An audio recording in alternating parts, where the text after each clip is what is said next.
In this nitty-gritty Let's Play live stream, we're going to be playing American Mah Jongg at Mahjong Time. And today's topic is weight patterns. Weight patterns matter. So I'm looking forward to sharing this with you, and I hope that you'll give me some feedback and share some of your own strategies when it comes to risk assessment when you're waiting to win. You never know what's going to happen. You could get a really risky pass or a risky keeper. So if we're talking about being ready to win, this would be later in the game. So we're going to talk about the process from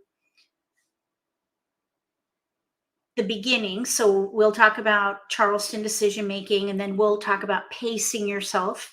And then we'll also go into weight patterns and risk assessment when you're ready to win. So there's a whole process, and that's what I intend to share with you today. Thank you for being here. I appreciate it. Let's see. Luke is asking, you're thinking about buying your first set, but nobody plays in your house. Is a physical set worth it if nobody plays with you? I think so, because you can do hands-on exercises for yourself. You can do what I call skill builders. I have a wiki article on it. If you go to my website and type skill builders, you'll see a wiki article on things that you can do with your own set. But hopefully having nobody to play with is a temporary situation. Maybe once you get a Mahjong set and they see what it's all about, they'll be more inclined to learn how to play. And you could meet a friend or 3 or 4 who want to learn how to play, and then you can use your set. So it's completely up to you. There are affordable sets for under $100, but it is a bit of an investment. So you just have to make a choice and then go for it if you decide to get a set. Let's see. I'm the only one who plays in my house, although I do twist arms on occasion, and we do play together very rarely, maybe once or twice a year. So I'm in that same boat, and I've got lots of Mahjong sets. All right, so we're going to get to the topic now. Thank you so much for being here. I appreciate it. Moderators, thank you for helping monitor the chat. Today's format going forward is nitty-gritty. That means no socialization. We're going to focus on the topic, which is weight patterns. So I'm going to go ahead and share my screen, and we're going to get started right away. Okay, so there's our title screen. Oh, you're welcome, Luke. Okay, here we go. Weight patterns. So this is for people who, of course, already know how to play. When we do nitty-gritty prime time, which is today's level, I guess you could say, we are talking about a more advanced strategy or concept. Next week, we'll be doing something on basic skills and strategies, and then we alternate. So let's get going. As I'm sharing, I'm going to be referring to strategy by wall. And I got this initial idea from Tom Sloper of Sloperama, and then I made it my own. And that's why I call it Hot Toys Strategy by Wall, because I've added to it. But it is based on Tom's original idea. So if you don't already know, Hot Toy is my player name at Mahjong Time. So that's why I chose that title. With strategy by wall, when you build the walls, every player has one in front of them, and then each rolls the dice to break the wall. For this demonstration, I'm going to have a full wall, because the idea here is that you can use the wall in play to help pace yourself. Use the wall in play as phases of the game. And then there are different tactics that you can use in each phase. So during the preliminaries, this would be when you deal the tiles. So the first player, East, would push out their wall, and that would be wall 1. And when everyone has their tiles, that you're going to end up with a short wall because East breaks the wall and then the tiles are distributed. So you're going to end up with 3 walls, 2 full, 1 short. Then you do the Charleston, where everybody passes tiles amongst themselves. And then you start the actual game. This is when East discards the first tile. That is the official start of the game. So you have a short wall, depending on whatever total was rolled on the dice. It's going to be a different length of wall, but that particular wall is called the begin game. Then you have the middle game, which is the 3rd wall, and then the end game, which is the 4th wall. And the 2nd and 4th walls are about 40 tiles. So you want to think about that as you go, because you got to estimate the length of a wall, and we'll talk about that as we go. So we're going to start by looking at the begin game. After the Charleston, I recommend that you assess your position, and that position is going to be based on the transformation of your dealt hand. If you have more than 4 discards after the Charleston, you're likely going to be an underdog for that game until you further develop your hand. So you want to take a low risk approach until your hand has no gaps and few weaknesses.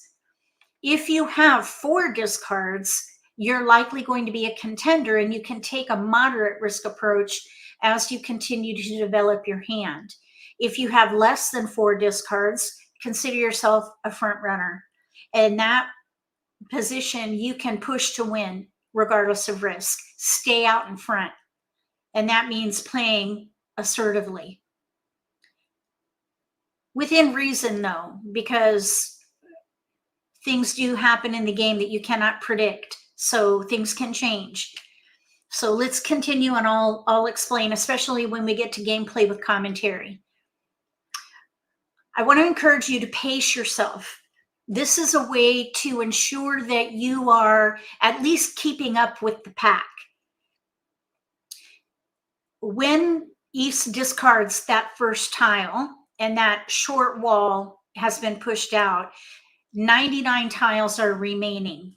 You want to assess your position, underdog, contender, front runner, and then you want to reassess as you pick and discard from this wall, because if you get keepers and you fill gaps and build up weaknesses, or turn weaknesses into strengths, I should say, you can bump up your position from underdog to contender, for example. So you want to reassess as you go. Let me just double check on, okay. The next milestone is at the end of this short wall.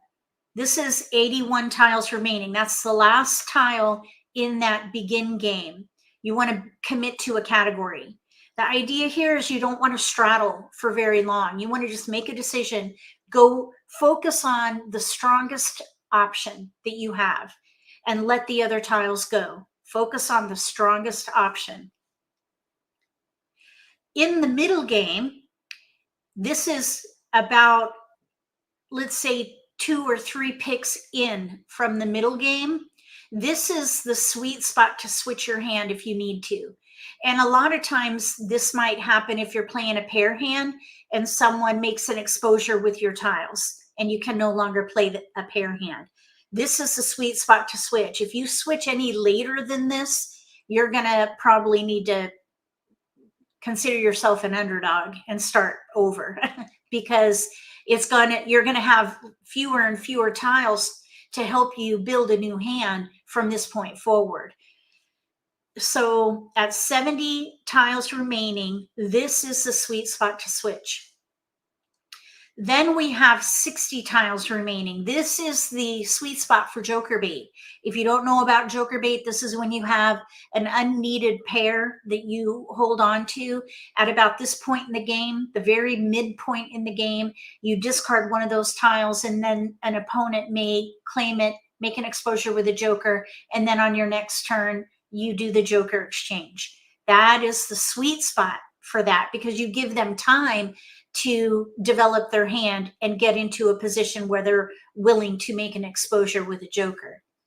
Also, you want to commit to one hand at this point, and that is to keep you from straddling. You don't want to straddle hands. You don't want to straddle categories after the end of that begin game wall. Same thing applies here in the middle game. At this midpoint, you do not want to be straddling hands. You want to focus on a hand. And hopefully you will have found a hand before this point. But try to pick a hand at about this point. Then the last milestone actually there is one more I'd like to mention. That is at about 50 tiles remaining. This is when you want to hold safe discards. And then at 41 tiles, plan or do what you can to be ready to win. And again, this is all about pacing. If you make those earlier decisions, the milestones that I shared, you should be able to get ready to win by the end of this wall more times than not. Sometimes it might take a little longer. Then when you get into the fourth wall, this is the end game. You have 40 tiles remaining. This is when you want to do a risk assessment. Just look at your hand and how many tiles you have for discards to kind of determine your potential to win, and then assess the risk in pursuing that winning hand. Confirm your position as well. And then a couple of picks in to this wall, you want to decide whether you're going to push to win or fold, because then that's going to help you decide on your discard planning. If you're ready to win at any point in the game, a wait pattern is the state in waiting or suspended activity or progress. So a state of waiting. This is where you in Mahjong, let me see if I have that in here. In Mahjong, a state in which one tile is missing to complete your hand for one or more blocks. It's not just one tile. Sometimes it could be two tiles because maybe you've got jokers that can be used with multiples. Okay, so let's talk about the different wait patterns. The first one is a single wait. Here's an example of a concealed hand, Winds and Dragons number 7. We need an east to complete this hand. That is a single wait. Then we have a pair wait. This is evens number 2, pair pung kong. We're ready to win on a 2 crack. That is a pair wait. This is called a multiple wait. This is consecutive runs 7-2, pung kong, mixed suits, and we're ready to win on an 8 dot, but we could also win on a joker here because it's a big multiple. A big multiple would be pung or kong or quint, I suppose. Little multiple would be a pair. Here's another example, consecutive run number 2.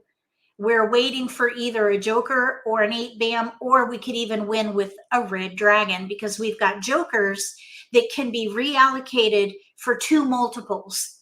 That is a double wait. You can do something similar here with a triple wait. If you have enough jokers and your single and pair tiles, depending on which hand you're playing, you could have what's called a triple wait, where you can win on 1 tile for any of 3 multiples, as long as they're, of course, the pung, kong, or quint. You can reallocate jokers. So in this case, we could get a 3 crack, 5 crack, or white dragon and just reallocate the jokers. The last one is a quad wait. This is when you can win on any one of 4 tiles. We could win with any wind because of the multiples and the jokers. This can only happen with a hand of least resistance, which is a hand where you have 2 pungs and 2 kongs. So here we have pung, kong, or Kong, Pung, Pung, Kong, depending on what comes in and where you place your jokers. All right. So let's talk now about weight patterns. Is everybody with me in the live stream? Is this all making sense to you? Any questions about weight patterns? Because it's going to get a little more complex. I just want to make sure we're all together here.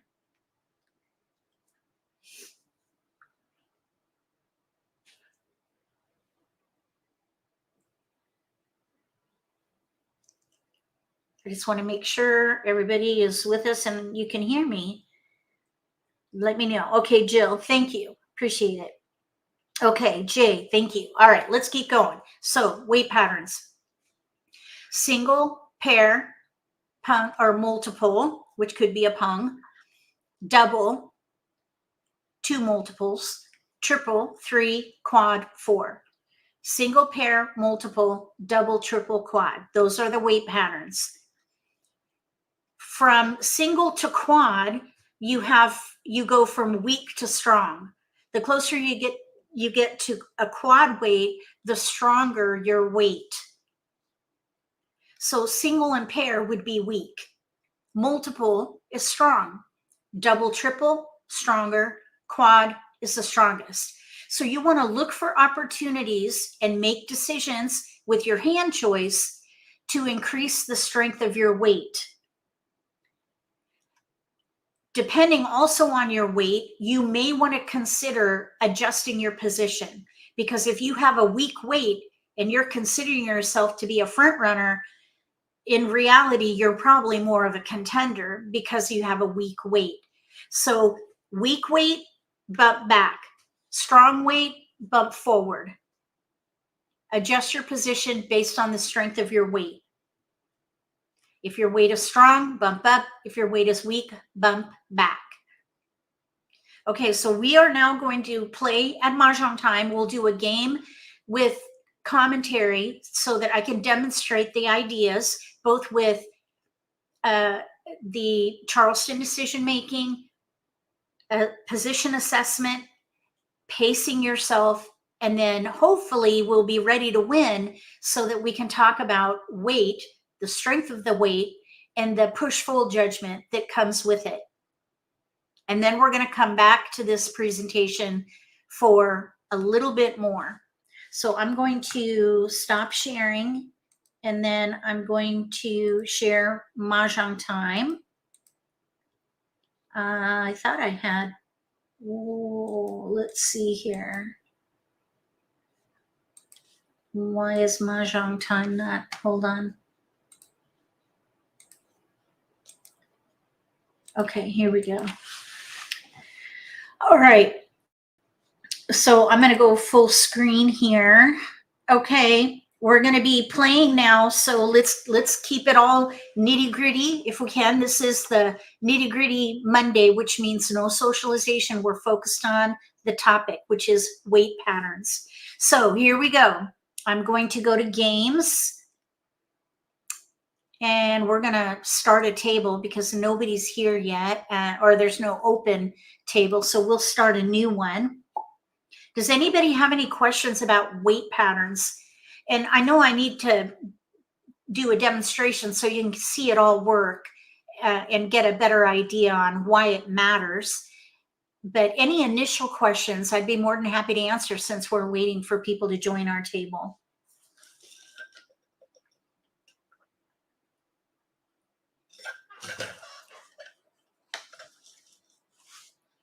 This is advanced, so if you're a beginner, just take it in, soak it up. I know you're teaching a lot of principles, but I hope to review it later. Yep. Okay, Martha. Yep, there's a lot in here. This is why it's advanced, but it'll make sense when I do this gameplay with commentary. It's a process. So if you just take it as it comes, but play with the end in mind, which is to be ready to win by the end of the third wall, if you can. Sometimes that might mean playing an easier hand. If you're going for a hard hand, sometimes you're not able to get to a ready position until late in the game, and that puts you at risk. So we'll be able to talk about all that when we get to a game. So we're waiting for one more player and then we'll get started. Hopefully we won't have to wait too long.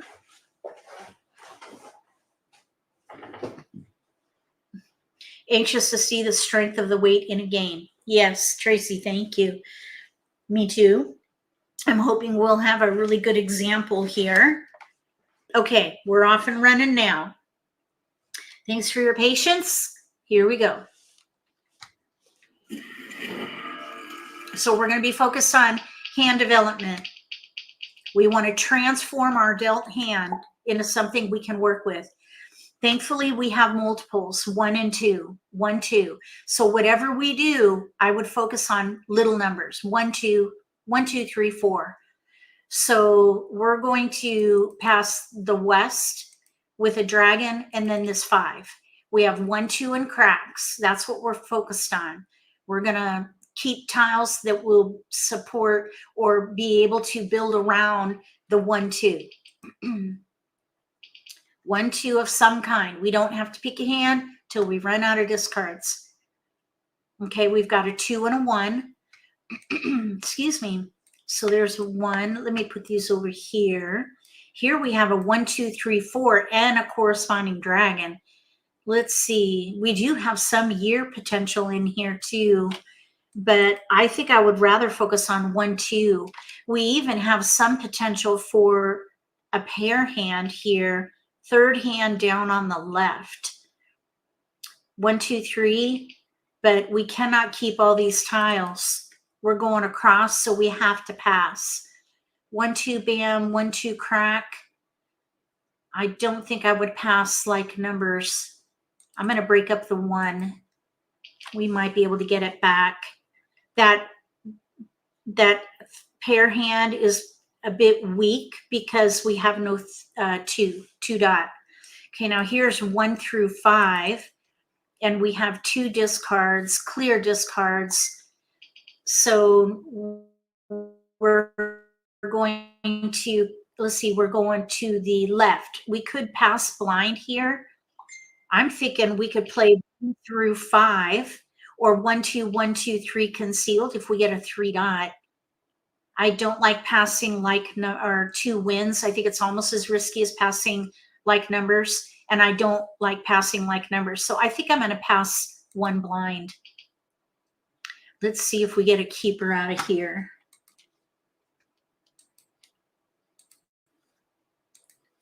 Okay, no keepers, so we can keep going. We have 3 discards, so we're going to keep going. Is Nitty-Gritty only for premium members? No. No.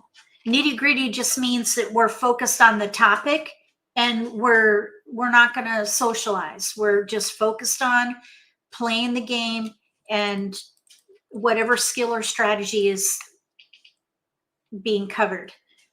But and the live stream is open to everybody. Look, we got the one dot back, but we need to pass across. So I would go ahead and let these go. And of course, my dog wants to go in the backyard right now. This little dog, he loves to be needy at the most inconvenient times. I'll be right back.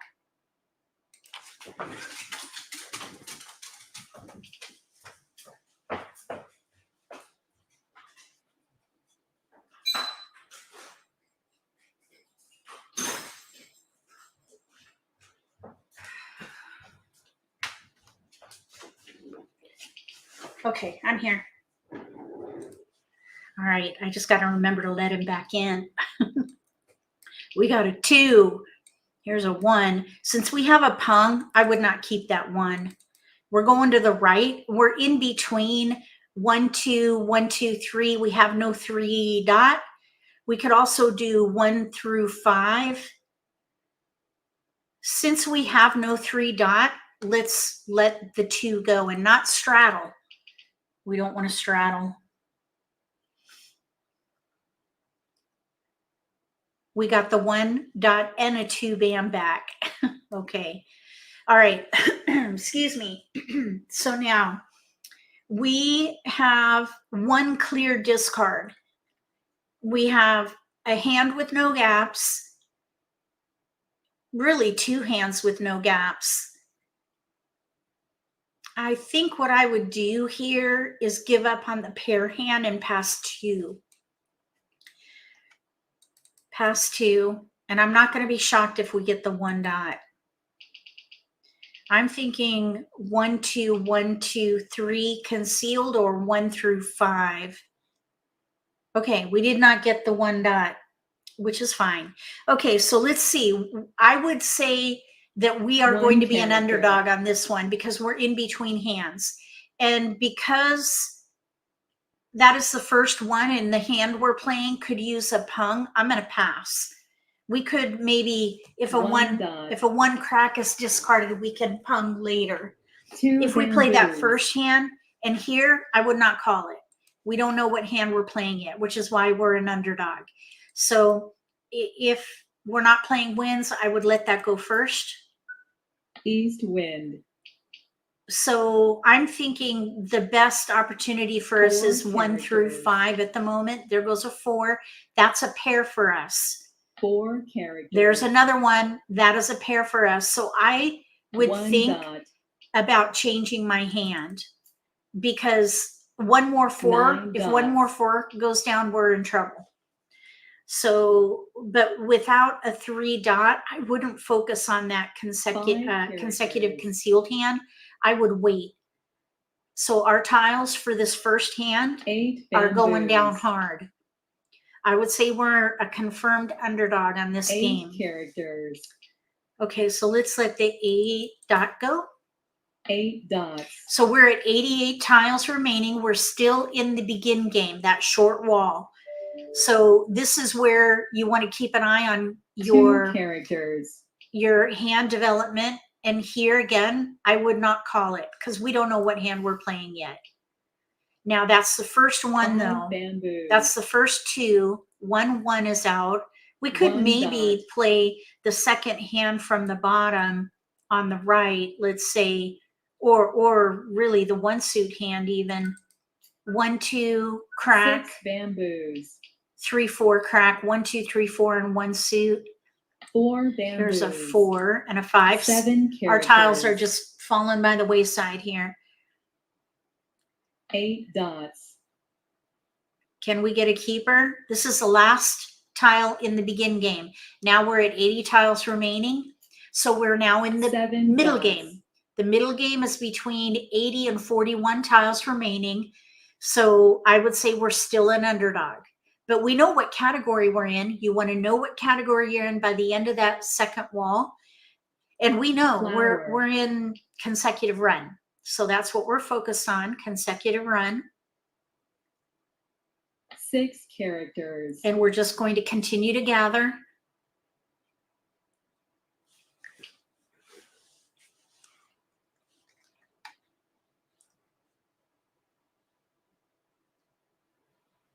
Nine bamboos. See if we can get a keeper in here.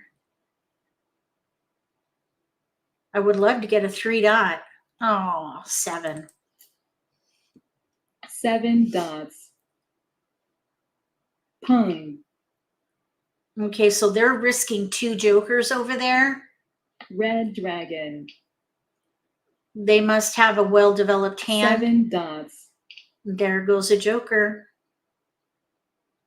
6 bamboos. Okay, let's see if we can get a keeper. A 6 bam. No, we don't need that. That's now the third one. 6 bamboos. Third one out.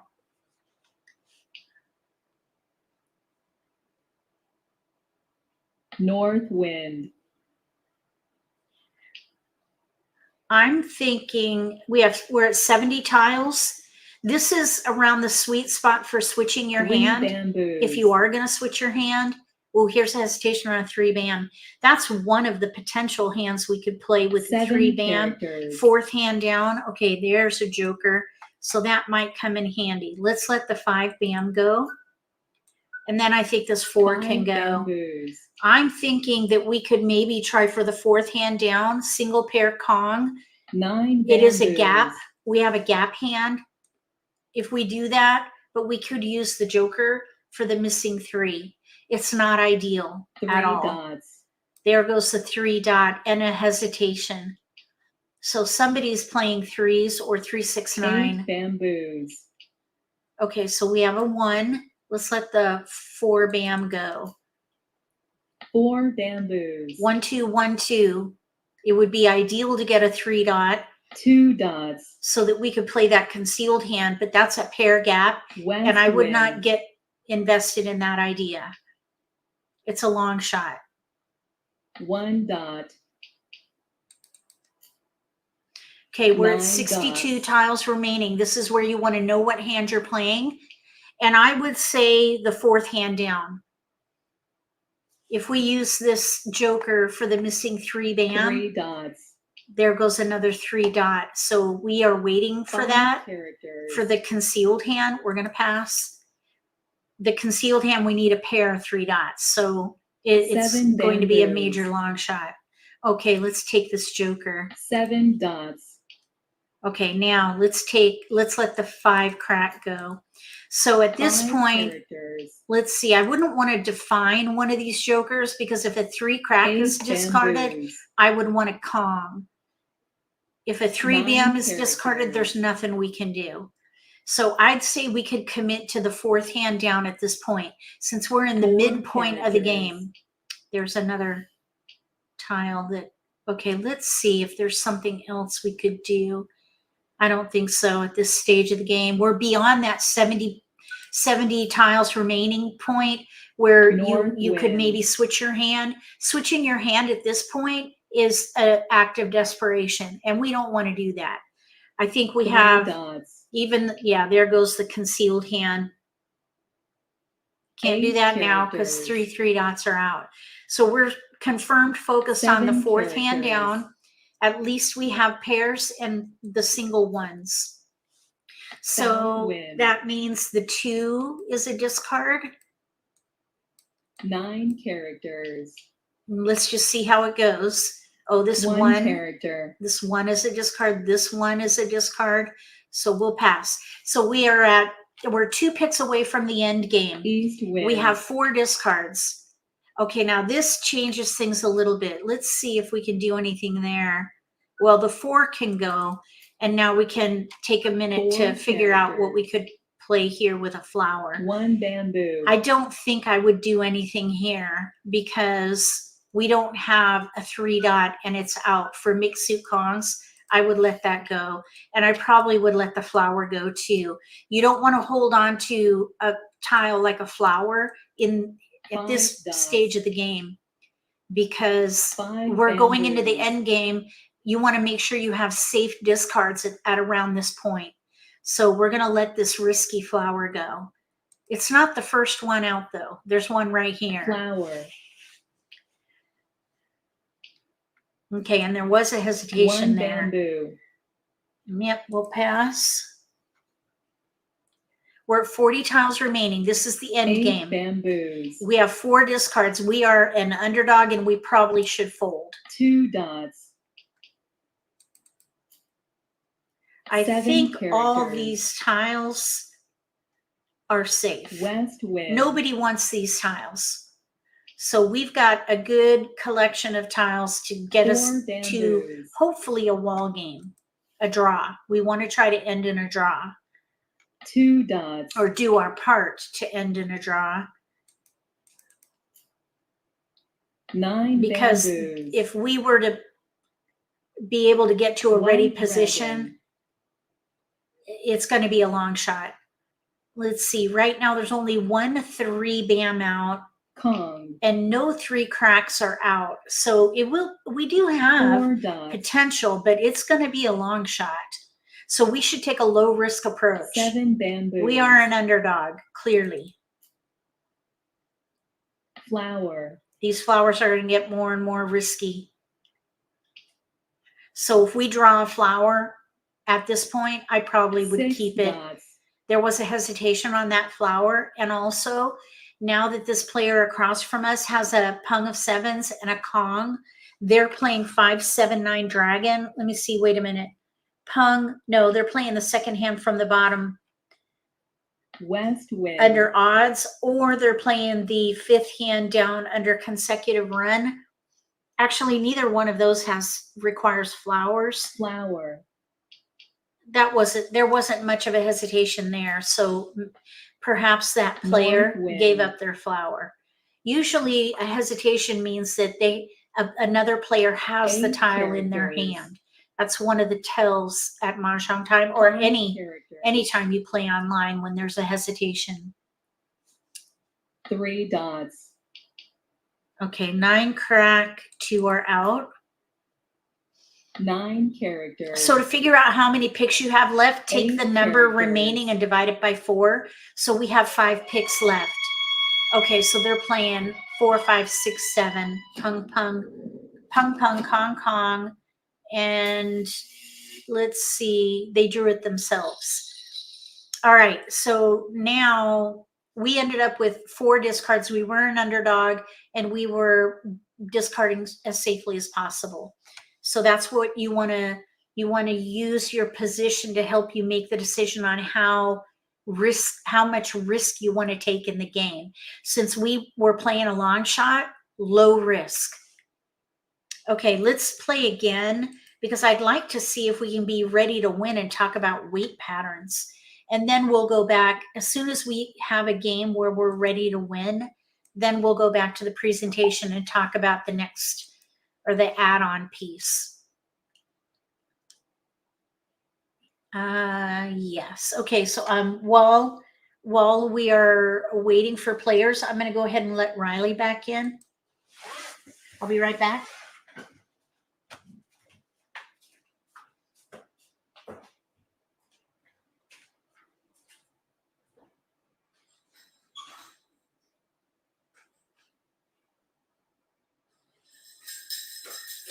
Riley. Riley, come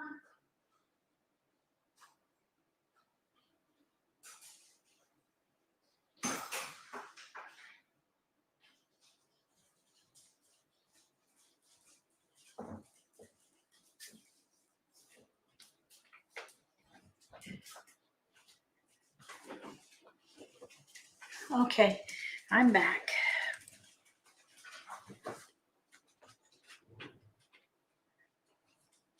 Okay, we're going to jump. Let's see if we can grab this seat. Yes, we got in. All right, here we go. Next game. Let's hope for a stronger deal. Oh, bummer, Shelby. Well, thank you for trying. Okay, look at this. We've got lots of BAMs. We have 2 multiples, a 6 BAM and a 4 dot. So I would look for a way to use both of those. 4 and 6, they're evens, so I'd probably hold evens. Oops. So I'd probably hold evens. I'd also hold consecutive 3, 4, 5, 6. We can't keep it all though, so we need to let something go. Since we have no 2, I would let the 8 go, or maybe the 3 crack. Because if we do get a 2, we might be able to make an even hand work. So that 8, it's our only 8. We did get 4, 6, 8, but still no 2. There's a pair of 6s. Here's an 8. So we have 2 pairs of 6s, 3, 4, 5, 6. I probably would focus on 4, 5, 6 of some kind. Let's see here. We have 2 6s, a flower. Let's see here. 3, 4, 5, 6, no gaps. I would probably break up the 4. Wait a minute. We do have a hand in here. 4 dot, 5 bam, 6 bam, or 6 crack. We're going across, so we have to pass. 3, 4, 5, 6 is a hand of least resistance. So we're going to break up the 4, 6. We're going to go for 3, 4, 5, 6 hand of least resistance. We can use any number of jokers, and we can still change it depending on what happens. This dragon might come in handy. Let's pass on the 4 again. Let's see, maybe what we could do is let the 6 go and keep the 8. If we get a 2 bam, we could do 2, 4, 6, 8 in one suit. We could even do 4, 5, 6 in one suit with a flower. That would be the third hand down under consecutive run. Okay, we got a keeper. And like numbers with sixes, by the way. So let's see. Here's 6, 6. Let's let the 8 go. We definitely should keep going. We have 4, 5, 6, 3, 4, 5, 6. We do have the other sixes, but with the pairs of 4, 5, 6, we do not need all these sixes. So let's keep the dragon just for a little bit, because we could maybe play that second hand down under consecutive run. No keepers. And I would pass these.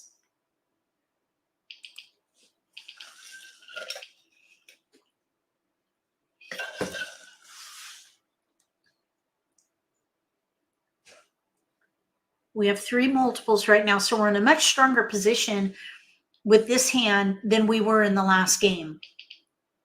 4, 5, 6. We could do 3, 4, 5, 6. Second hand from the bottom on the left under consecutive run. Oh, we got a dragon. So now that second hand down looks pretty good. We can pass these. It's a little bit risky. That's okay though. The Charleston passes get more and more risky as the game goes on, or the Charleston, I should say. Excuse me. Okay, now here's a dragon. Really, this dragon is not going to be helpful, though. We've already got a pair of 3s. I would let it go. It's a little tempting to keep it, but if we were to keep it, we'd have to let a pair of red dragons go. So I'd rather focus on those and let the green dragon go and pass fully and not pass a flower. So we have a hand in here with no gaps. I'd say at the moment, I would even say we're a contender because we've got 4 discards. So let's see if we can get another keeper. And if we do, we could be a front runner. So here we have an option tile, 3, 4, 5, 6, or 4, 5, 6, 7. So I'd say 9 characters. At this point, we're probably a contender until we get another good pick. Or until we pung some of these tiles. We could pung 4, 5, 6, depending on which range we use, 3 through 6 or 4 through 7. 9 bamboos. So let's see how we draw. I'd say we're a contender right now. And I would let this flower go. All right, now I would say we can consider ourselves to be a front runner at this point. Let's see. Our hand is actually set.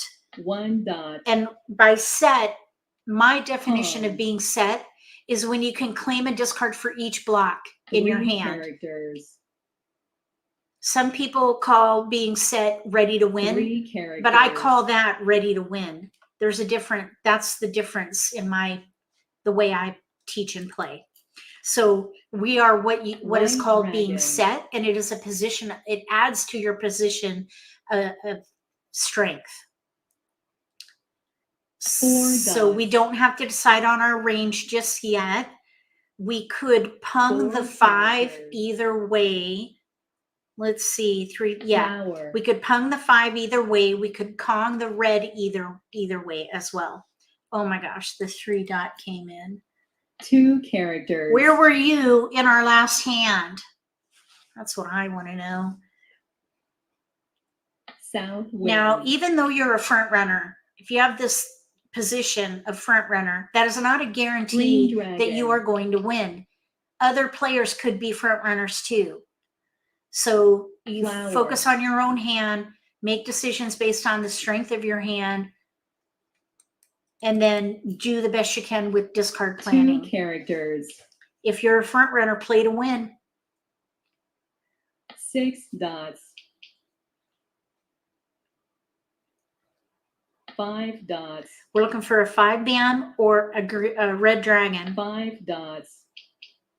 We got a 1. We don't need a 1. 1 bamboo.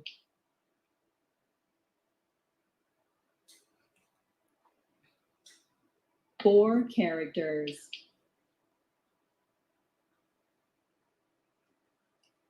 4 dots. Okay, we're at 76 tiles. This means we're in the middle 4 game. dots. 9 bam. No, we don't need that. 9 bamboos. 7 bam would have been nice. So right now, none of our tiles are out. 9 bamboos. I have a hair in my eye again. 8 dots.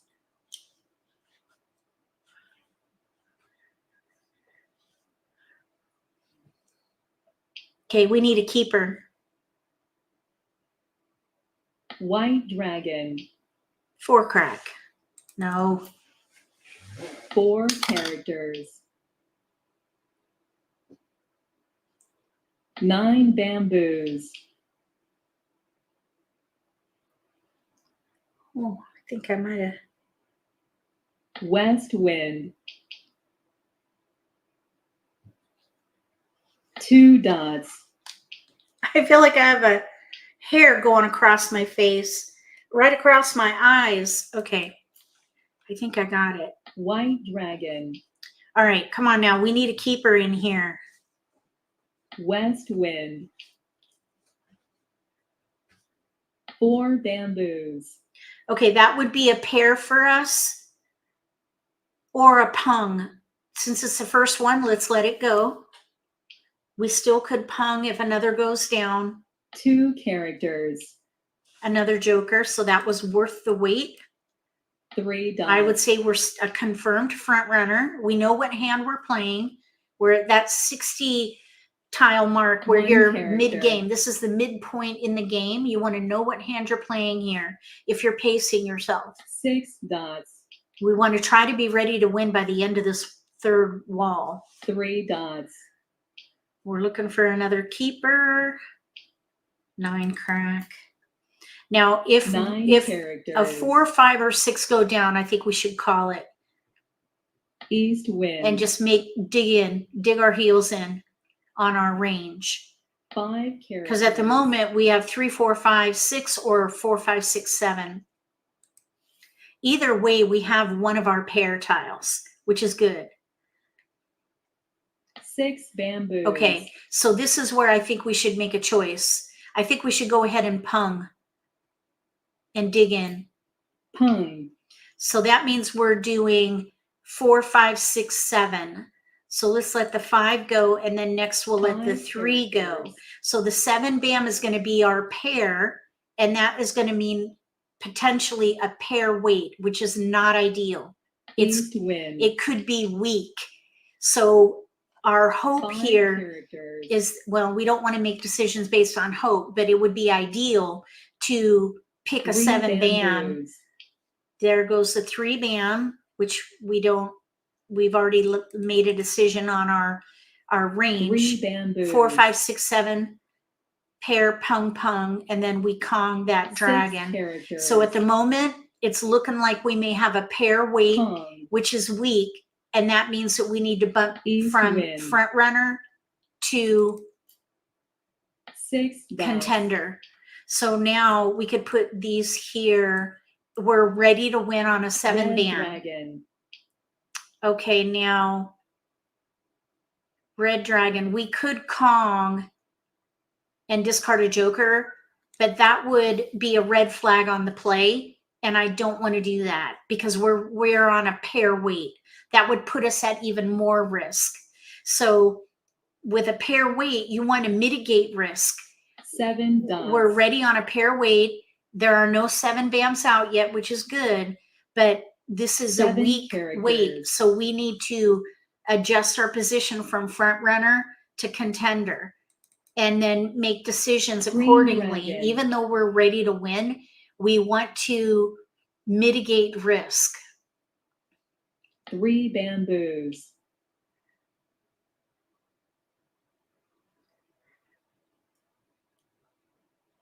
White dragon. There are no 7 bams out, so it's going to be a risky discard going into the end game. We still have one more 7 pick characters. in this. So one nice thing is nobody is taking 7s.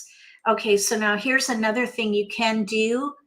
We're going to discard this red dragon instead of discarding a joker.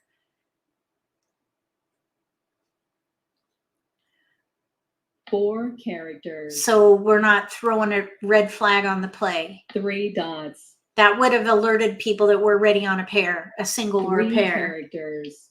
Well, the exposures, Green they dragon. don't increase risk, but they reveal information about your 5 hand. bamboos. Okay, so we're not taking that. We're not going to get a pure hand because we let the red dragon go a while ago. 2 So dots. we don't need to make any exposures. We want to stay semi-stealth 9 mode is what I dots. call it. We have 1 exposure. So with 1 exposure, North nobody's going to wind. be able to figure out what we're playing. And that is a good place to be because you don't want them to identify your winning tile. 8 characters. So we're still waiting for a 7 bam. Hung. We got skipped. 2 bamboos. Okay, at the moment, nobody is taking 7s. Okay, now this player on our left, they may have our 7 Red bam. dragon. They're playing north and south. They could be doing 5-6 or 6-7. They could have our 7 bam. 8 bamboos. Let's hope they're not ready. Let's hope they don't have a pure Kong. Kong. All right, so the player on our right is doing like numbers with news and 8s. So if they get a 7 bam, they'll discard. I'm thinking with an exposure in the end game, that typically means they're playing to win. Let's see if we get a risky tile here, like a 7 bam. Not sure what's happening. Flower. Okay, a flower. Kong. Okay, so they have their pair. They're waiting for 3 a wind. dots. So any wind is going to be risky. They have east and west in front of them. So north and south are going to be very risky. East wind. Okay, we're ready to win on a 7. 6 bamboos. Flower.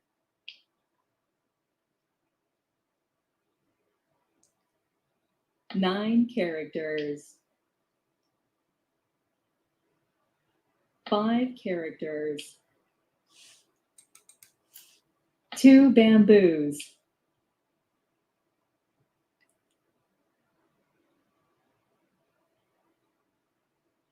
Another risky tile, I bet. Usually 8 hesitations. dots. Okay, no, that was already out. I'm not sure why they hesitated on that. There's 7 bamboos. okay, there it is. Mahjong. We got it. Mahjong. And our opponent did have 7s. They had our 7s. Okay, so here we did get our winning tile. We were on a pair weight, which is weak, and we ended up getting it, thankfully, but it was doubtful because of this. North and south was 6-7, and they have a pair. They probably should have let that 7 bam go a while ago because they have a pung of 7 dots that they could have leveraged. And here they probably just drew that 7 because they've got their 1s. Here, what? They have no flowers and they have no news. Kongs of 8s? I'm confused as to why they would expose. Anyhow, all right. So now we're going to go back to the presentation, but I first just want to ask if there's any more questions. Tracy, I hope I answered your question about exposures. They don't necessarily increase risk, but they reveal information. So you want to minimize exposures. So I could, for example, have conned that red dragon, but I would have only needed to use 1 joker, and it could have helped us get to a pure hand. However, because we needed that pair, I was going to have to discard a joker, which is going to tell people that we're waiting on a pair. And with 2 exposures, they would be able to figure out exactly what our needed tile was. And they would have kept it from us. Probably they would have folded and kept our winning tile. Since we had only 1 exposure, somebody let a 7 bam go because they couldn't tell what hand we're playing. Now that 7 bam was a very risky tile because there were none out. So they took the risk. And probably if I had their hand, I would not have done it because they had ones, but they were weak and we were in the end game. They should have folded. They should have folded their hand. And then the player on our left should have discarded that several picks earlier. We would have won earlier because we were ready for a while. But holding on to risky tiles like that, tiles that are not visible yet, they increase in risk as the game progresses. So if you're playing to win, you need to discard your riskiest tiles first, because the longer you hold on to them, the more risk builds for that particular tile. And that's what we're going to talk about next. Okay, now, yep, stealth mode. Stealth mode is when you're fully concealed. Semi-stealth is when you have one exposure. Let's see. It's harder to keep track of the number of remaining tiles in person. Easier online with a countdown. Suggestions for in person. Yes, I do have a suggestion for in person. Let me show something to you here. This is the first time I'm sharing this, I believe, with you. I've shared this with members only in a members only live stream. If you want to be a channel member, you can get access to content that is in progress. We do some research and development, and also I do presentations when they're not quite ready for prime time, but we test them out together. So that's what I'm going to show you now. Let me see. Oh, let's see, where is it? Strategy by wall. Here we go. And then we're going to go back to the presentation for the final piece. Let me share my screen.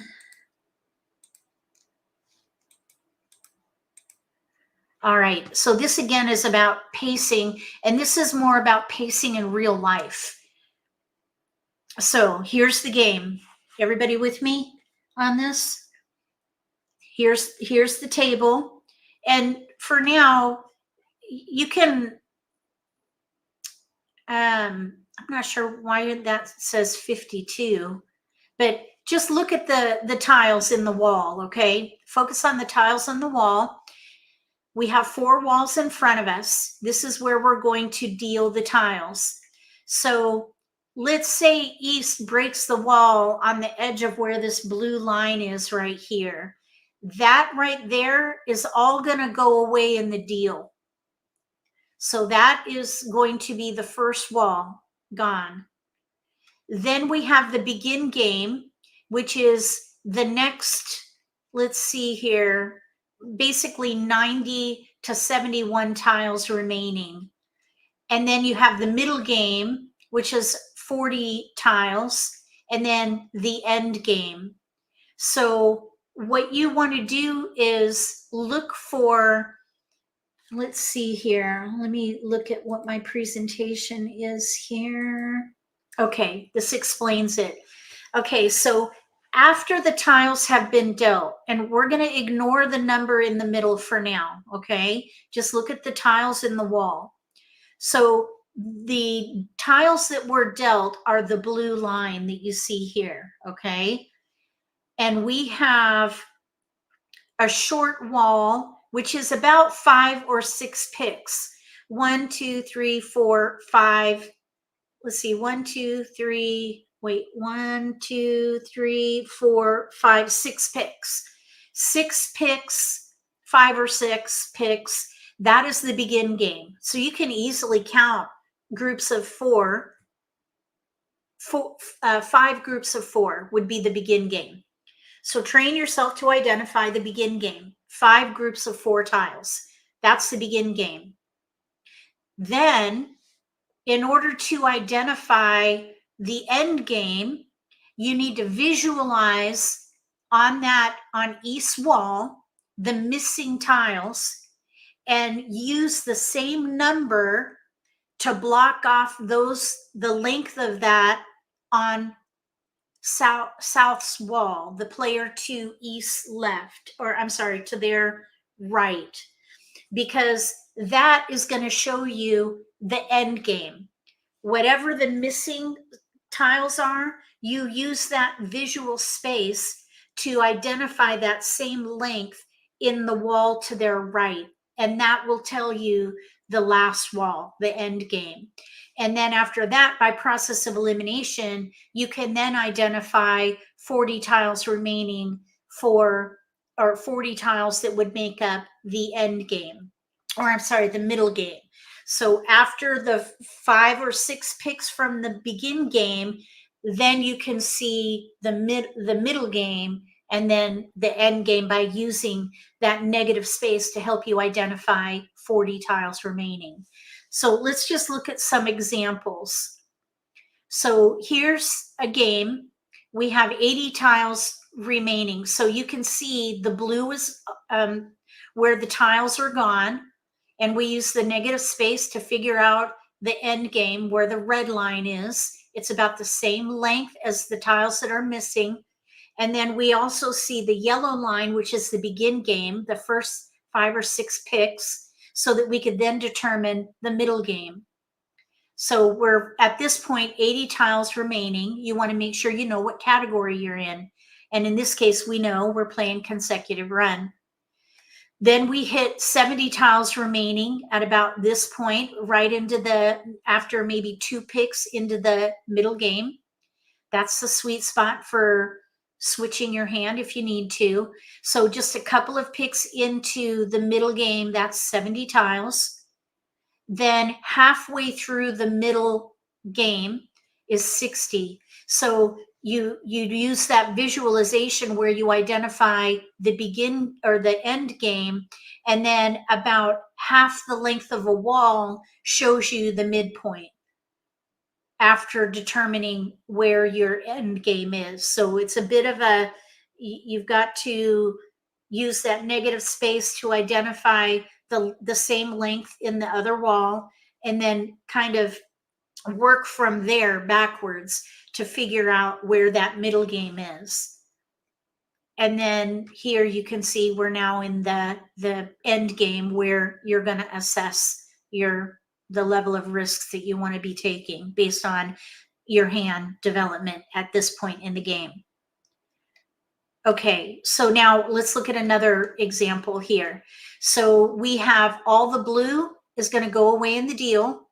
The yellow is going to be the begin game. It's about 6 picks. And then the green is the middle game. And then the red is the end game. And this, again, is achieved by using negative space to help you mark out the length of the full wall for the end game and then assess forward. So all this space here from this blue line, you want to use that length to figure out how long into the other wall is the end game, and that will then help you determine where the middle game is so that you can mark it as you go. And one of the nice things about doing this in real life is you can use the discards to help mark your spots temporarily, because those tiles will get moved. But if you pay attention, you can use tiles to help you help remind you where the begin, middle, and end games are. So for example, we're here in the begin game, but we'll say the end game begins right about where the joker is. So you can use the tiles that are discarded to help you remember where the different walls begin. So the joker would say that that's where the end game begins, and the west would be where the middle game begins. And you can just keep your eye on those tiles to help you remember where the wall begins and use that to help you pace yourself. So the west, again, let's see, would be the middle game. So we're into the middle game. There's the joker here still. So we see where the end game is. So you use that to just help you along the way. So now we're into the end game, and here's the joker that would be the reminder that we're now in the end game. So instead of remembering the actual number, you just want to visualize the length of a wall and then use the negative space to make an adjustment. I hope that makes sense. Here's one more example. So there's the empty space where all the tiles were dealt. We use the empty space here on the left to help figure out the length of the wall for the end game. And then we do 5 or 6 picks. It's about 6 picks for the begin game. And then that by default leaves the remaining middle wall. And then you can use the discards to help you mark those positions. So like the middle game begins at the 5 dot. The end game begins at the flower or the 7 bam. So when you start drawing and you get towards that 7 bam, you'll know that you're in the end game. And then you'll be able to use the pacing milestones, or use the milestones to pace yourself in the game. Okay, so I hope that you found that helpful. What do you think about that? Does that help? It takes a little while to train yourself to visualize the length of a full wall.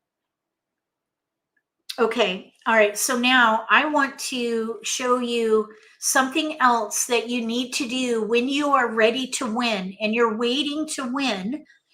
Every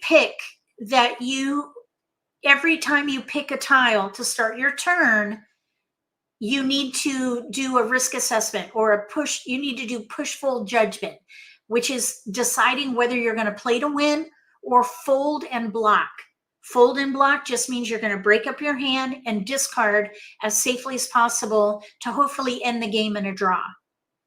So, oh, I thought I had that in here. I don't. I think I was trying to keep this short.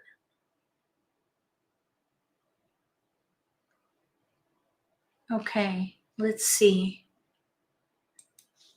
Let me go to a different presentation here because I don't have it in that particular presentation. So let me get this other one up.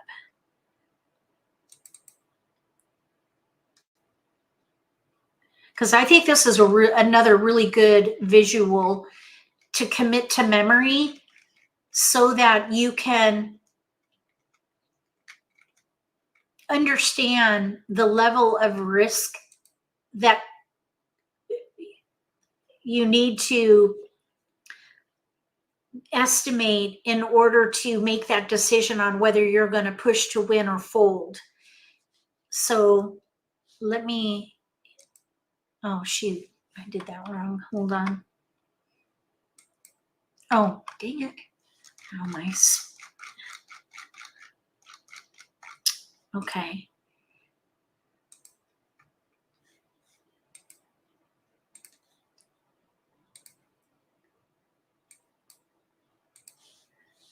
All right, here we go. You ready?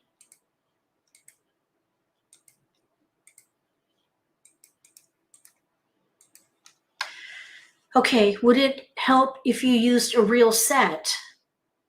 Well, I could, but I would need an overhead equipment, and I don't have that.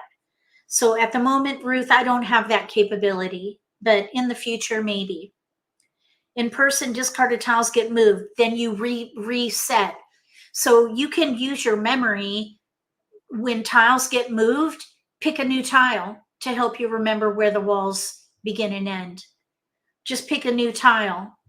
That's part of the game. And one of the reasons why we like to play is because there are always things in the game that keep your mind active, including identifying where you are in the game when you use these concepts to pace yourself.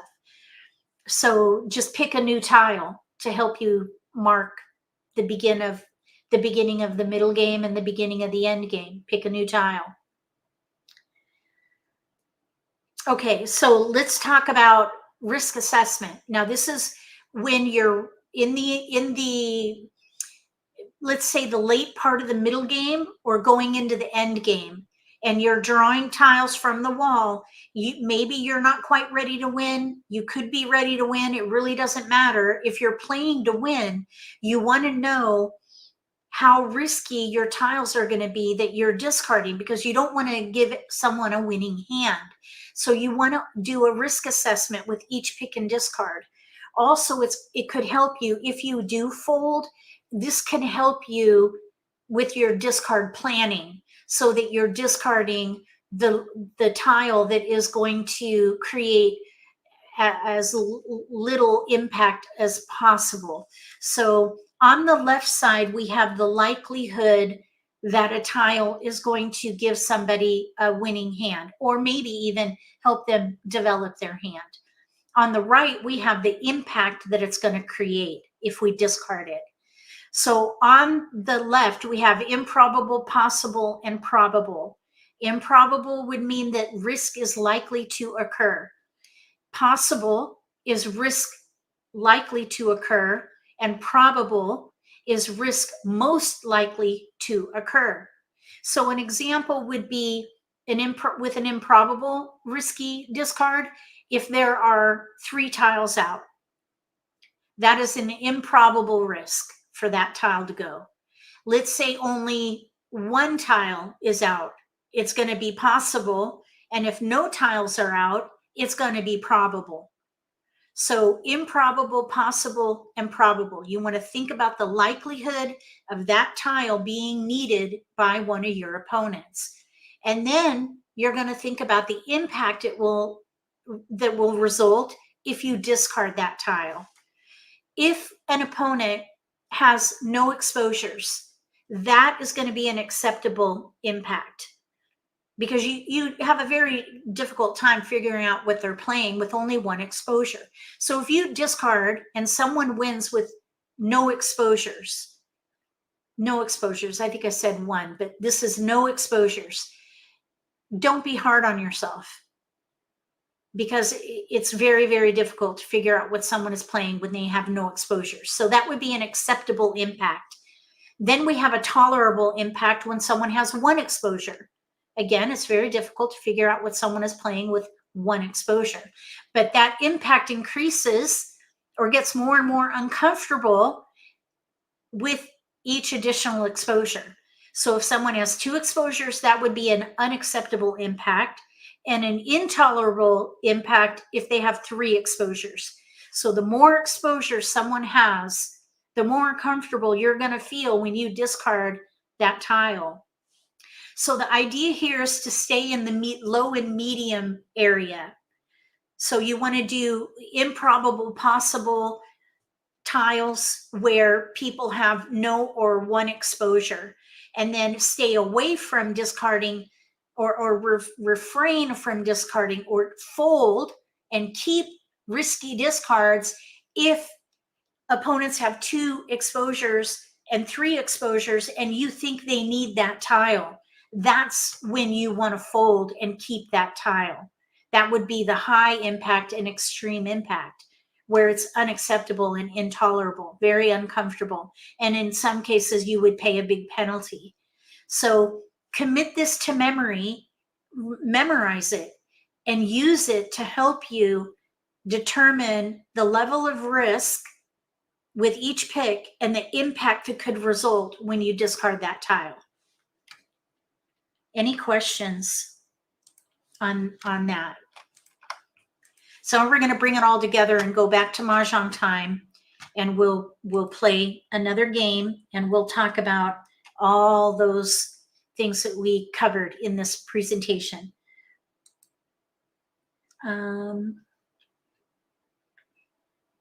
Let's see. We don't have any tables to jump onto, so we're going to start a new one. Okay, what if you're set to win?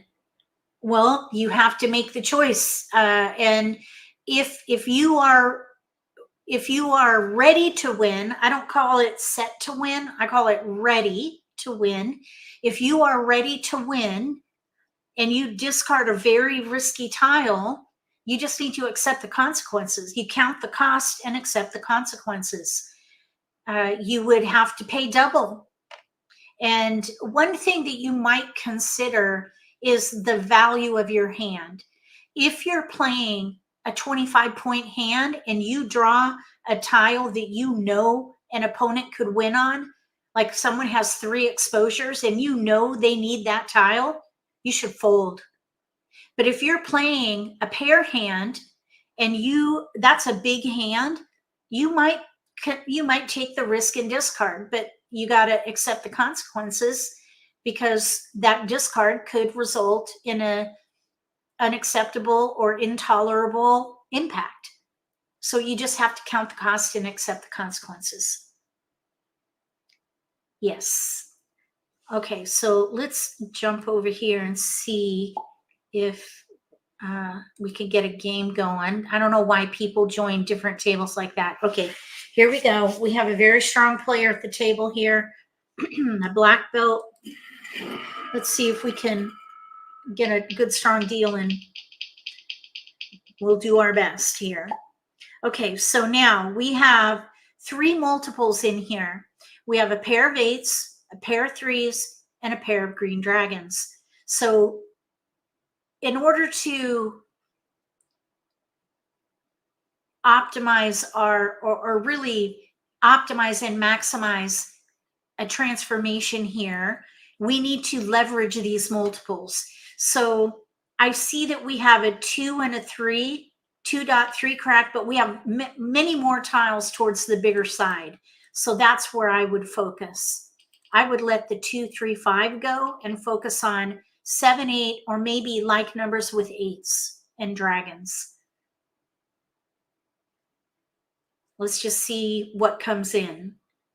We don't need to pick a hand till we run out of discards. At the moment, I would say we have at least 4 discards. So we want to leverage the multiples. Sometimes you're going to have multiples that don't go together, like the 3 crack and the 8 bam. Those don't go together. So you pick the one where you have more tiles to support it or to be used with it. In this case, I think 7, 8 was more useful or more usable choice than 2, 3, because we only had 1 tile versus 2. Okay, so I'm not sure why we're delaying here. They could have left the table. They might have left. Okay, it looks like they left the table. This is going to impact the game, by the way. Okay, so now we have a 3 crack back, but we need to keep passing here. I would just continue to pass. This is going to be risky. So hopefully we'll get some keepers in here that'll make it worth it. An 8 dot would be ideal for the second hand down under like numbers.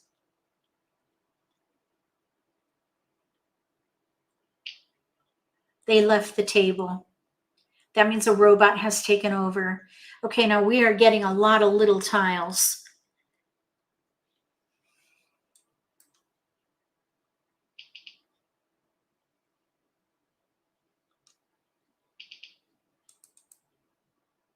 I'm thinking about turning this upside down. Let's see if 3s come back.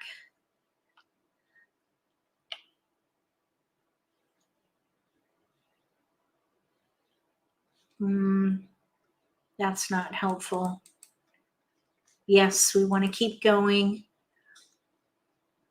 We can do like numbers with 8s or like numbers with 3s. The 3 was going around. It may come back. We're on our second left and someone left the table, which is really, see that auto there? That's not good. All right. I mean, maybe they had technical difficulties, who knows? But it unfortunately affects the game.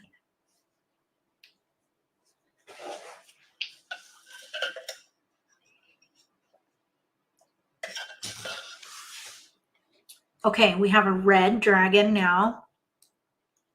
Okay, so I would go ahead and let the 3 go. It's the weaker of the 2 options. So we do have corresponding dragon here, and there goes a 3. Doggone it. Shoot. Okay, and here I would not pass like numbers. That is just, in my opinion, that is as risky as passing a pair. Almost as risky. Not quite, but close enough. And I typically will not do it. Like right now, we're playing a gap hand. We have no 8 dot. We just got it though. So now we're not playing a gap hand. So that was, it had a great result, even though we really, I didn't anticipate that. I hoped for it, but anyhow, we've got a hand with no gaps now. Let's pass 3. So we're playing like numbers with 8s and dragons. We have 1 pair in here. It'd be nice to get another. It's nice if you can get your pairs in hand, but it's not required by any means. It's just better. Okay, so we have 3 discards and an option in here. I would say we're a contender until we make a decision on which dragon we want to use. 7 bamboos. Technically, we have 4 discards, which makes us a contender. So we want to take a moderate risk approach. If nothing else right now, if a green dragon goes down, I would pung. I would say we could commit to the second hand down under like numbers. And it is kind of nice if you can pick a hand with that has strength this early in the game. 1 character. So I would still say, okay, now there's our answer. So now that we got a keeper, we're still in the begin game. We are a front runner now. Because at this point, we have only 3 discards. And we are at still South wind. Before that 81 mark. 81 tiles remaining. The first 5 or 6 picks into the wall. That is the begin game.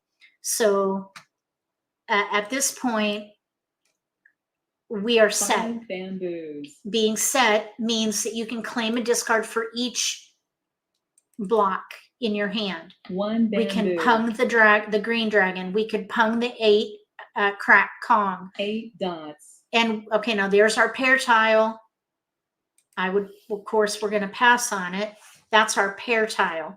So 5 characters. A little bit of a sticky situation here, but at the moment, we might end up with a pair weight, which we don't want. It's not ideal. 4 so characters. Let's see if we can get ready early or draw it. 3 characters. And it's okay if you're ready to win on a weak weight. It just, you need to adjust your position and 4 manage your dots. expectations. Because somebody could pung with your tile, or somebody could be playing concealed with your tile in their hand. You just never know. If you are ready on a multiple, it's stronger because you can use jokers. Okay, so let's pung. Pung. 4 characters. 5 bamboos. So it would be Flower. ideal for us to pick an 8 dot so that we would then have a double weight, the white dragon or the 8 crack. So if we could pick that 8 dot, it would be ideal. We're at 80 tiles remaining. This is the middle game. 5 dots. So if you look at, there's a joker. We're ready to 4 win. dots. Ready to win on an 8 dot. So we're in a really good position right now. Nobody took the 8 dot when it was discarded before, just a little bit ago. So we might see it again. So let's see. 9 characters. If we're in kind of a similar situation as we were the first game, if we claim a discard for the other 2 blocks, the only reason we would do that is if we're going to try for a pure hand. And with 3 jokers, let's see here. You know what we could do? Let's see. Let me think a minute. 8 bam. That's a pair for us. 8 bamboos. I was just thinking, let's see, 6 characters. red dragon. If we draw a red dragon, 9 characters. we could switch to the dragon and 5 pung dots. if we draw a red dragon. And that way we don't have to worry about the 8. But we'll see. At the moment, we're ready to win on an 8. Green dragon. 8 dot.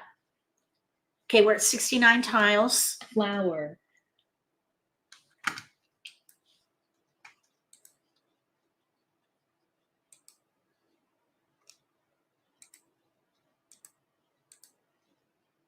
Eight dots. There it is. Mahjong. Mahjong. Okay, so we had another pair wait. It was weak, but we were ready early. We were ready really early. So we could still consider ourselves to be a front runner that early in the game. The longer we go, though, the more we should bump back and manage our expectations, because somebody maybe could have been keeping that 8. Okay, so let's play again.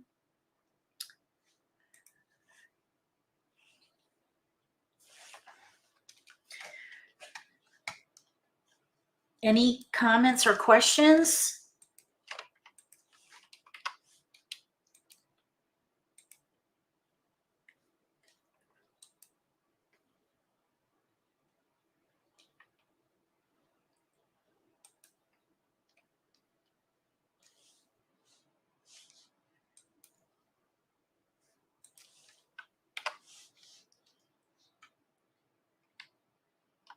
Okay, here we go. Next game.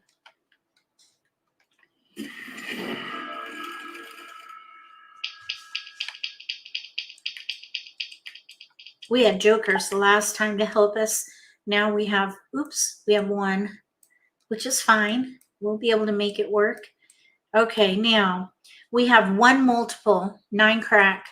So that's where we're going to start. And now we look at the rest of our tiles and keep whatever we can that can be used with the 9 crack. We could play like numbers. We could play 6, 7, 8, 9. I would hold every consecutive tile. 6, 7, 8, 9, maybe even 5 through 9. We could play north and south with something.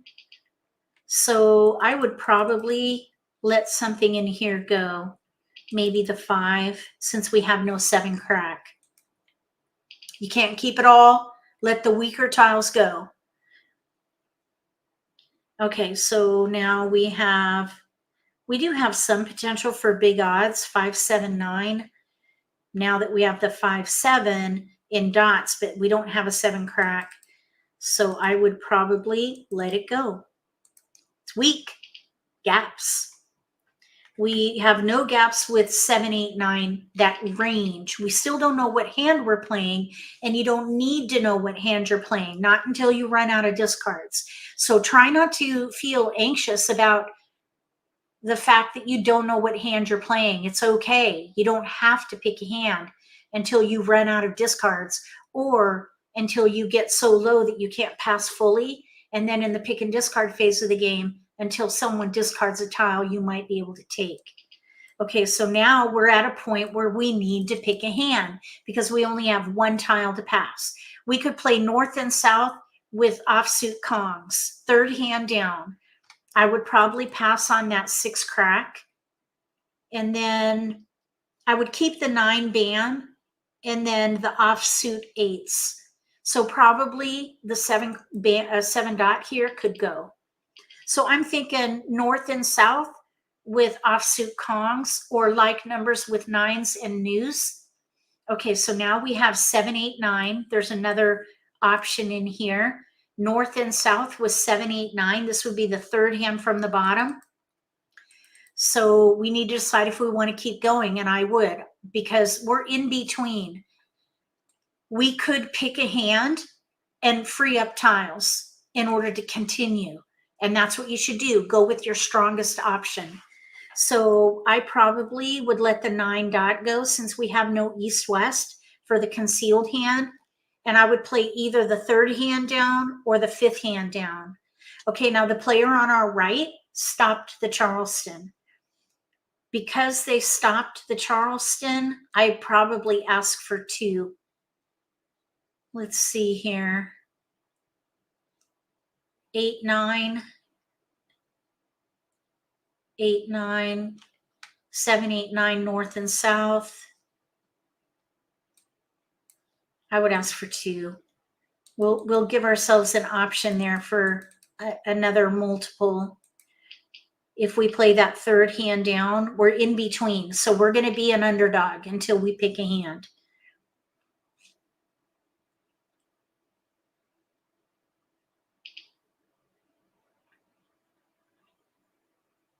Okay, no keepers. So we are an underdog, which is fine. We're going to try to leverage our multiples, which would be north and south with 7, 8, 9. East wind. Where we would only, there's a north. Okay, so that to me solidifies the choice. 3 bamboos. We can use the joker to help with our south. We have one weakness, South the 7. wind. Well, no, that's not true. That's our south is a weakness, but we can use jokers there. The 7 crack is a vulnerability. 3 bamboos. We need a pair of 7 cracks, so we're vulnerable there. Green dragon. We keep getting pair weights. Hung. I'm really hoping this time we'll be able to draw that 7 crack so we don't have a pair 4 weight. dots. Okay, so at the moment we have 3 discards. So I would say we're 9 dots. I would say that we are a contender because Green dragon. even though we have only 3 discards, oh my gosh, look, an 8 dot came in. Okay, that changes things a little 4 bit dots. because now we can do 9s with 8s. Instead of the vulnerability with the 7 West crack, wind. and we can use the 8 crack as joker bait. East wind. Maybe. So we have an option now. I would say we're a contender now with this option. 2 characters. Okay, there's a south. 8 bamboos. So we're actually set on 7, 8, 9 with north and south. 6 bamboos. But we would have a pair weight. The 7 White crack. dragon. We could Kong the north, Kong the south, but we'd have a pair weight because we'd have to throw away the 8 dot. 2 dots. Now, if we instead play north and south with the 8.9 crack, then we could maybe set 2 ourselves characters. up for a stronger weight. This is where the decision is made Flower. on adjusting your hand choice to improve your weight. Flower. So if we instead play the 3rd hand down, which is a lower point hand, but it's going to be easier to make, and we can use jokers. That is a hand of least resistance. You can use any number of jokers there. So we could pung the south and then Kong either the 8 or the 9. We need one good 6 pick bamboos. to be set for that hand. We do have like numbers with 8s in here. Let's let the 7 crack go. No. Let's stick with a set hand. We're set. West wind. Jokers. North wind. Okay. Let's go for the set hand here. Kong. We're going to have a pair weight. 8 dots. We could have switched to the concealed hand, but we would have, Flower. right now we're 1 away from ready. We would have been 3 Flower. or 4 away from ready if we played the concealed hand. Here, we could do 1 good pick or call the south for a Kong and be ready on a 7. The challenge is it's a pair weight, which it's 7 bamboos. coincidental that we keep getting pair weights. And it's not ideal 8 because it's a dots. weak weight. At the moment, I would say we're a front runner though. I would play to win. Thankfully, it looks like nobody else is playing wins. 8 bamboos. 2 characters. It would be ideal to draw a 7 crack, because then we would 8 have a multiple bamboos. weight. The south 5 would be a dots. multiple weight if we draw a 7 crack, and we could use a joker, so it's stronger. Kong. It's a stronger weight. 3 dots. 4 characters.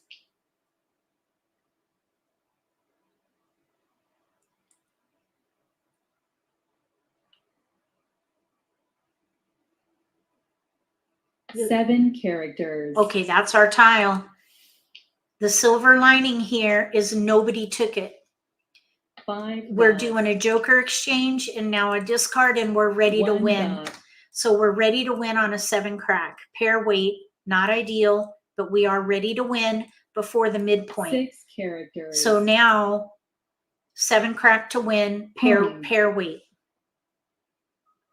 7 bamboos. Oh, I was hoping that was it. 7 dots. Okay, looks like nobody wants 7s, which is good for us. Red dragon. I would say we're a front runner. 5 characters. Now it's just a matter of where the 7 is. There could be Mahjong. other front runners. I was just going to say that. I know we had another front runner at the table. They had a really good Charleston. Okay, so now we're going to play again. So they had like numbers with 5s and dragons. And we did not discard that. So it's not an oops on our part.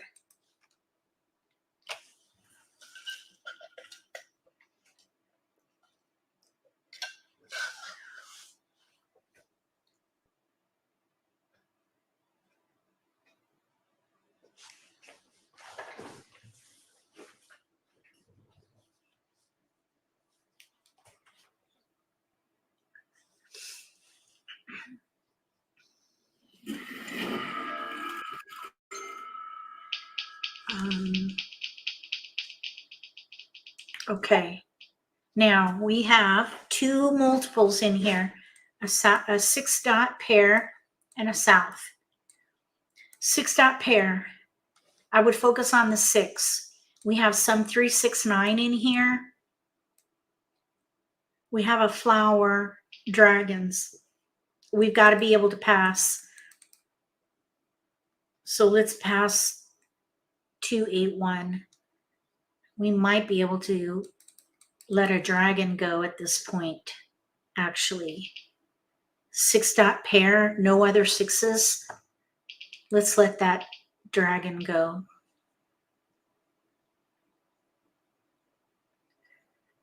Okay, so we have a 9 bam. That could help us with 3, 6, 9. The 2 can go, the 8 can go, and I would at this point let the south go since we have a 6 and a 9. Part of me is thinking maybe we could force a quint, but we have no jokers and our pairs are weak. You need quints, you need big multiples. So I would not consider forcing a quint here. We're going to play a 3, 6, 9 hand of some kind. Okay, so now we have a 3, and we actually have a hand with no gaps. 3 crack, 6 dot, 9 bam, mixed suit Kongs, third hand down on the right. We're still going to keep all 3, 6, 9, see what we can do for options. You want to keep your options open. We don't need to pick a hand yet because we still have discards. Okay, let's throw, we want to keep going. We have 3, 6, 9, no gaps. We have tiles we can pass. Let's see if we're going to keep going. This player on the left, they seem to like to stop the Charleston. And my guess is they're in between because of the delay. They can't choose. Okay, they want to keep going. That's good. Thank you. Okay, let's keep it on the edge here.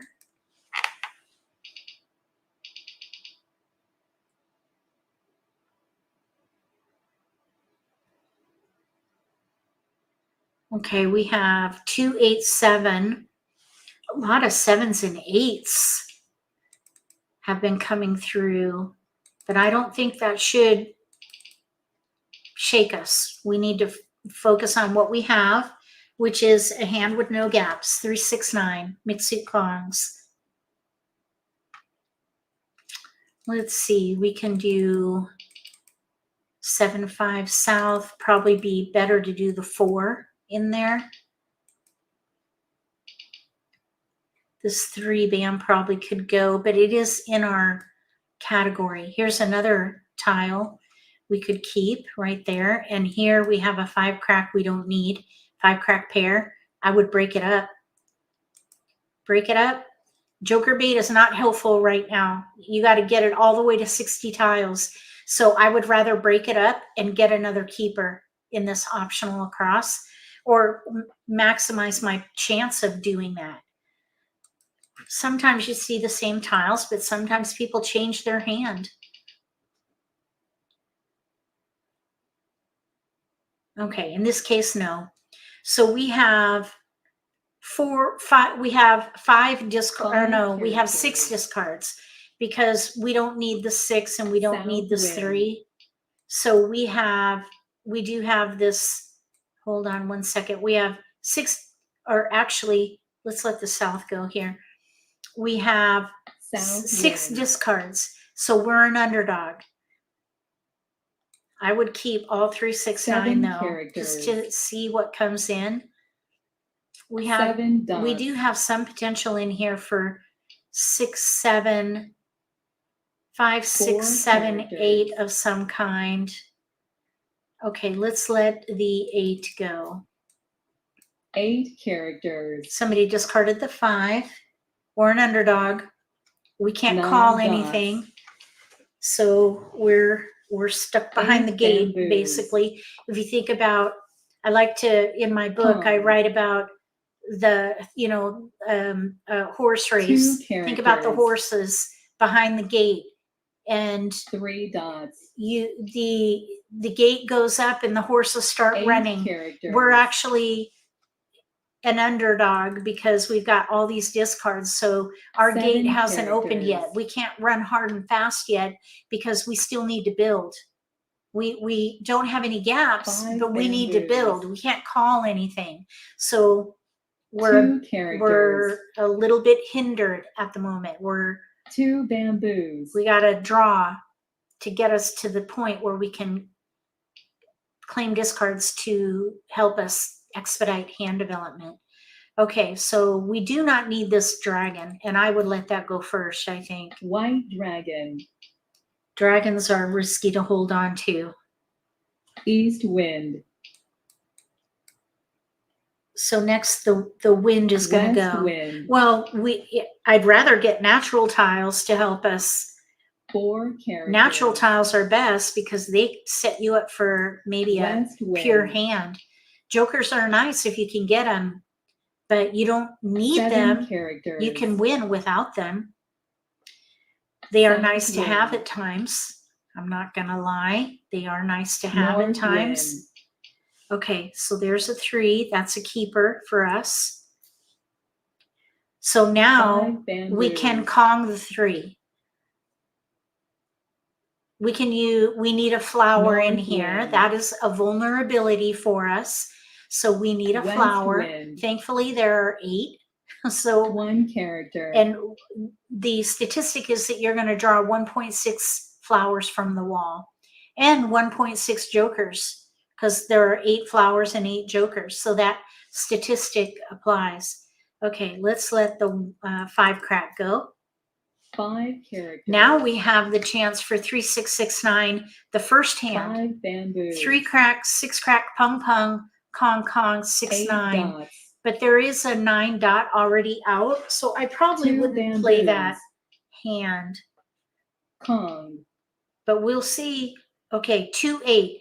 The only 4 bamboos. hand they could be playing is the second hand from the bottom under 2, 4, 6, 8. We're not ready for that, so we got to pass. They need 4, 6 in either BAMs 3 or characters. offsuit. Okay, let's Kong. Kong. We have a hand with no gaps, so we're going to take it. And we'll go ahead and One let these other character. tiles go here. So we need a joker for our 9 bam because it just 3 went down. bamboos. Nobody wanted the 3 bam. Now this 4, 6, and cracks. East wind. This is going to get risky because of the player to our right.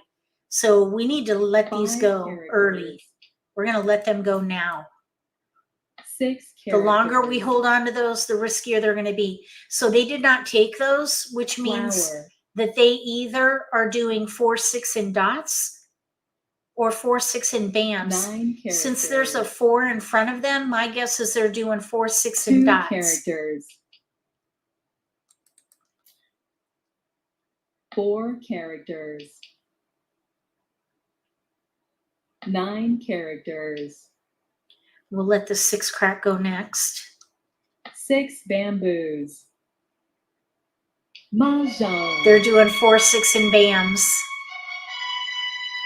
All right. They had a good Charleston. Well done. Okay, now we're going to play again, of course. One more game.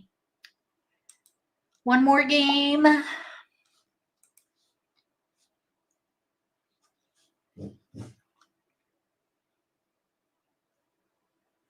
Nice strong deal, please.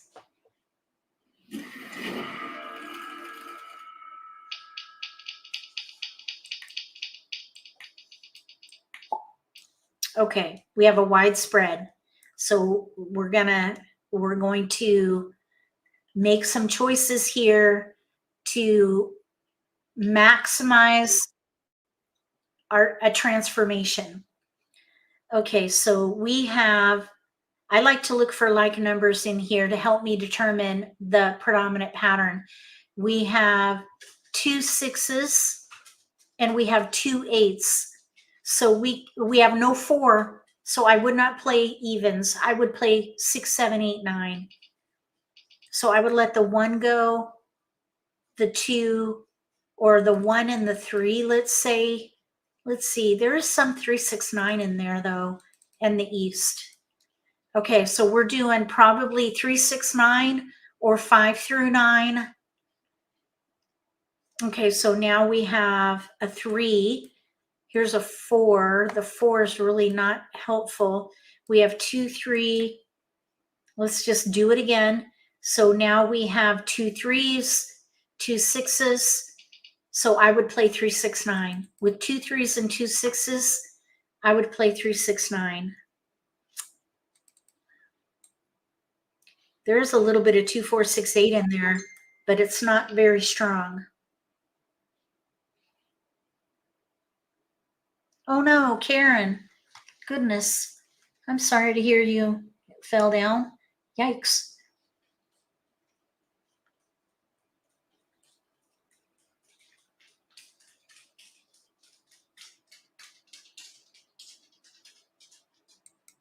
Okay.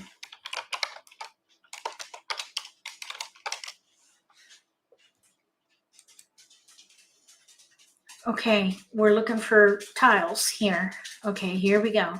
So we're thinking 3, 6, 9 or 6, 7, 8, 9. There's our first multiple, a 3. Okay, so 3, 6, 9 of some kind. There is a dragon hand in there too, actually, but one has flowers and we have none. We don't need an 8 and we don't need a 7. So we're doing a 3, 6, 9 hand of some kind. We can let the 5 go. We don't know which hand we're playing yet. There's a 9 dot. We can keep it. So let's see. We want to keep going.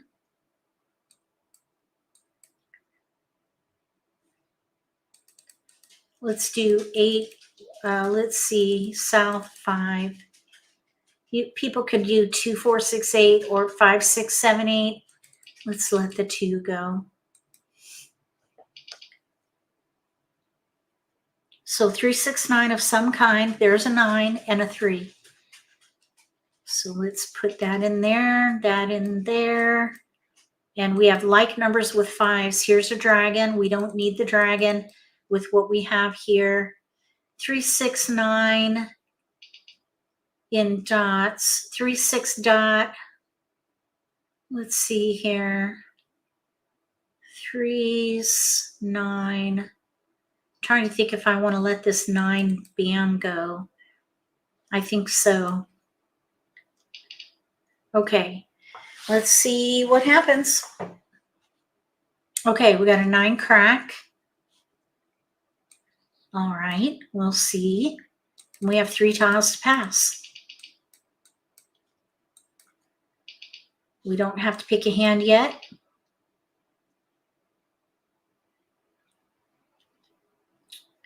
We got a 9 dot and a 3 crack. Okay, we have 1 clear discard. 3, 6 crack, 6, 9 dot, first hand, hand to least resistance. Under that is under 3, 6, 9. I would pass fully and go for that hand. Use the 3 dot as joker bait probably. Oh, they want 2.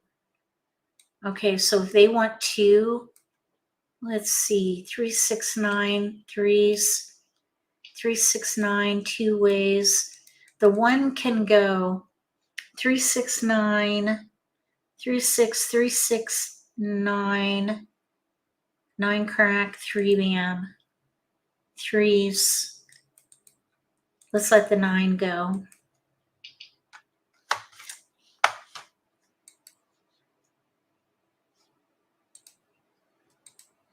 Okay, no keepers. So I would say I would say that we're a contender. 5 dots. We could, 5 bamboos. we're playing a hand of least resistance. Pung, pung, kong, kong.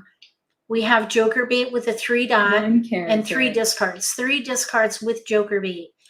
It's technically 5 discards, North so wind. you're really on the heels of being a front runner. But to be conservative, I would say 1 bamboo. until we get another keeper, I would say we should be a contender and take a 9 characters. moderate risk until we get another 6 keeper. dots. If we get a, okay, so now here we would need to Kong.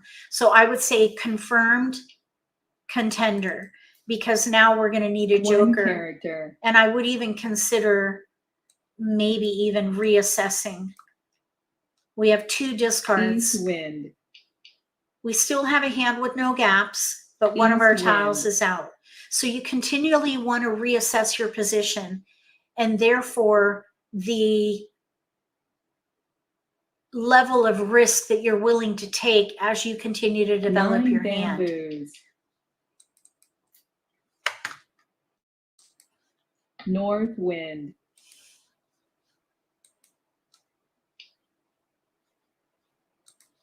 East wind. I would still 1 pung and character. Kong. I would pung the 3, Kong the 9. I would even pung the 9 6 crack. characters. Okay, now let's see here. Let's let the 5, let's see, 5, 6, let's let the 5 crack go. 5 We do have 6, characters. 7 in there, 5, 6, 7 actually, but East wind. we have 2 multiples here with 3s. I'd rather focus there. 1 dot. The 3 dot is joker bait still. This 3 bam is probably 3 a discard. dots. Okay, that's our joker bait. Let's see if anyone takes it. Probably not. So yeah, it's not joker bait. So 1 that means bamboo. we've got 5 discards and we're just now in the middle game. So I would say we're an underdog at this point 9 because our joker bamboos. bait did not pan out. So with 5 discards, 8 bamboos. we're an underdog. Even though we have a hand of least resistance and multiples, the 6s are very South weak. wind. So let's see now. Hold on. Hold the phone. How many wests are out? Maybe we could force a 7 quint. dots. Now we have a joker. There's a west. We could even quint the 9. 5 bamboos. Let's just see what happens. Nobody wants the 3 dot, so these are all discards here. We'll see.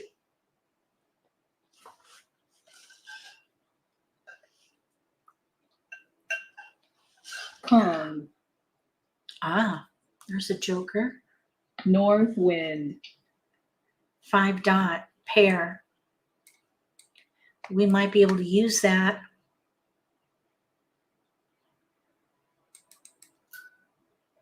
Three bamboos. 3 dot is out. 5 dot is out. 6 Seven dot is out. bamboos. I think I would still stick with this. 4 bamboos. This 5 dot could be joker bait. 8 dots. Okay, south is out, but it is an option 3 dots. for the second quint. But it's a long shot. 7 characters. I think we're closer to 3, 6, 9, the first hand. 9 characters. South wind. Okay, so now we can let that go. I don't want to hold dragons. Somebody's playing Green with dragon. dragons. Maybe- Kong. okay, that was a good discard at that moment then. 7 characters. 8 characters.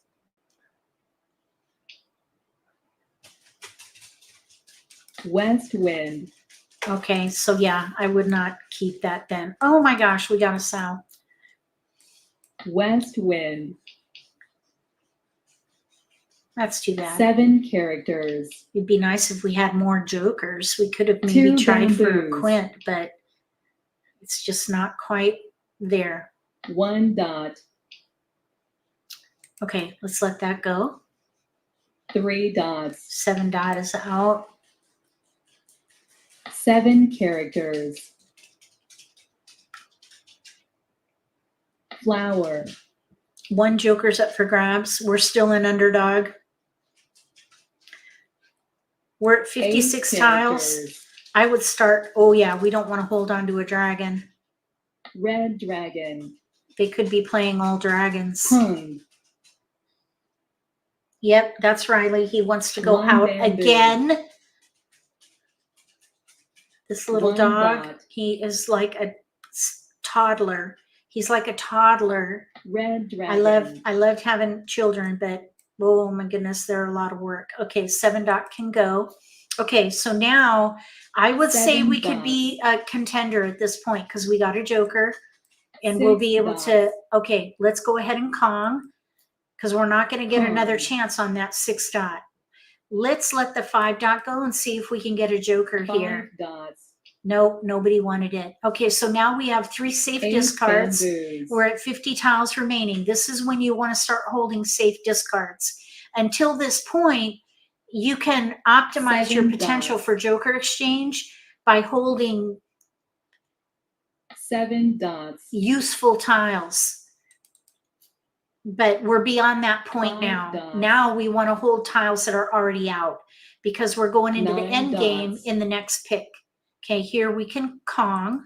Kong. And now we have a pair 4 bamboos. that nobody wants. So those will be good discards. There 1 are 2 bamboo. jokers up for grabs. Let's see, is that right? Yes. 4 dots. So 2 jokers up for grabs. We need 1 or 6 crack. 5 dots. A natural tile would be nice. West wind.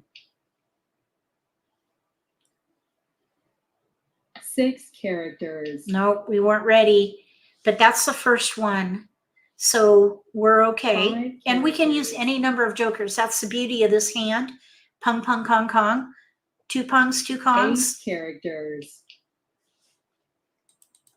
You can use jokers. 4 bamboos. So even if your tiles go down, you still have a viable hand. 4 characters. So 2 jokers still up for grabs. Oh, wait a minute. No, that 5 dots, that 5 bam's already locked in. 9 bamboos. So there's only 1 joker up for grabs. And 8 I want it. bamboos. I want it. 4 If a dots. 3 crack goes down, we could pung. Of course, everyone's going to know what we're playing. They already know we're on that 2 second line or bamboos. 3rd line. They just don't know if, oh, wait a 4 minute. dots. What am I doing? Oh yeah, we're on the 1st line. It almost looks like we're playing the third 8 line down. bamboos.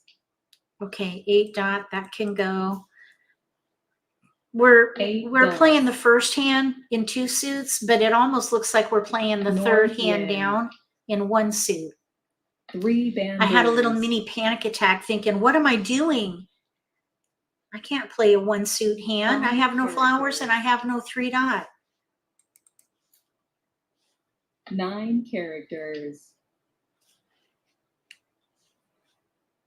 9 bamboos.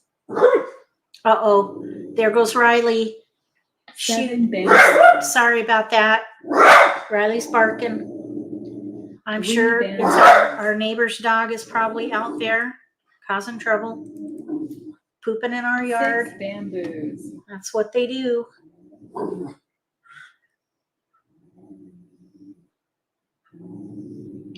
Riley, no, don't do it. 6 bamboos. Kong. Oh, they waited. 2 bamboos. They waited until that joker was locked in. Oh, 4 Riley, dots. he's a little stinker. Riley, come on now. 2 bamboos. He just needs to learn to calm down. 8 characters. Okay, we probably need to 7 fold. bamboos. Oh, there's a joker though. We just got set. Win. I would play to win. Nobody wants our discard right now. 7 bamboos. There's still a 6 crack out. Well, there's only 1 out, so we actually have potential 6 to win. characters. Okay, let's pung. Pung. All right, now we're ready to win on them. We have now a 7 multiple win. weight, so this is a better weight. This is a stronger weight. So we could use a joker 5 here, and there are characters. 2 up for grabs. Shoot, sorry about that. Riley, oh my gosh. That just Flower. drives me to the ceiling. I mean, I just, Riley, please don't. Oh my gosh. 6. Why? Oh, they got our joker. Oh, 2 dots. okay, we need a good pick. How about, we got skipped. Flower. Okay, let's see if we can get our 6 crack.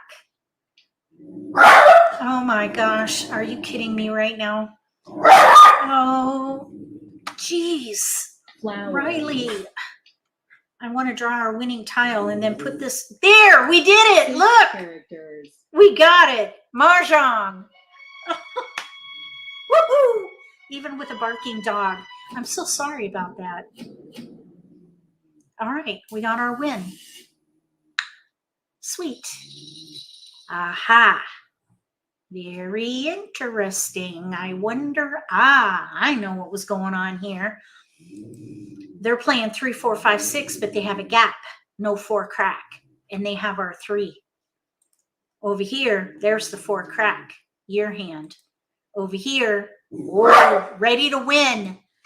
Okay, Riley, this dog is going to go outside for the afternoon in the hot sun. No, I'm kidding. I'm not going to do that. We're going to let him out and let him bark outside where he can be loud. Would not have gotten if the person on the left hadn't taken the 2 dot. Well, yeah, I mean, it could have been a discard though.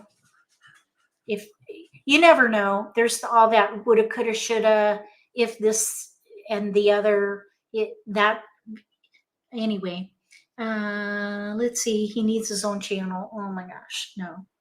I can barely do my own channel. All right, so I hope that you enjoyed this session talking about weight patterns, and also with weight patterns, we talked about assessing your position, pacing yourself, and then risk assessment, discard planning. All those things come together and optimize your winning potential. Does anybody have any questions?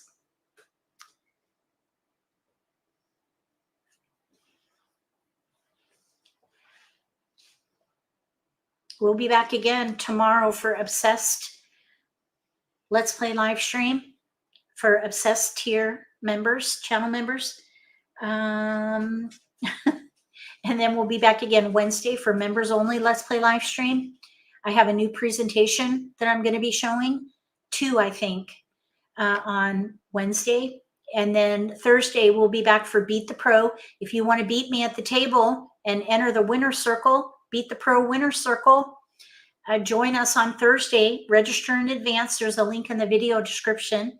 Also, I have merch that I'm hoping to have available for purchase for anyone who is in the winner's circle. You can get a t-shirt or a sticker or a mug or something like that that says I beat the pro or beat the pro winner's circle. So hopefully that'll be ready by Thursday. And then of course we'll be back again on Friday for Simply Social Let's Play live stream, 6 to 8 p.m. Eastern time. And then incidentally, all the live streams Monday through Thursday are from 1 to 3 Eastern time. You're welcome, Melanie. You're playing live tomorrow. Okay, break a leg. May all your picks be keepers. How about a refrigerator magnet? Refrigerator magnets are not an option in the system that I use.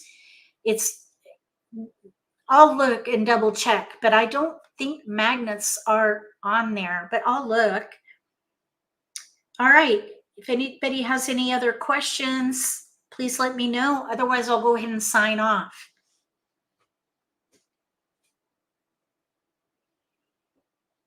We do live streams every day, every weekday, I should say, every weekday.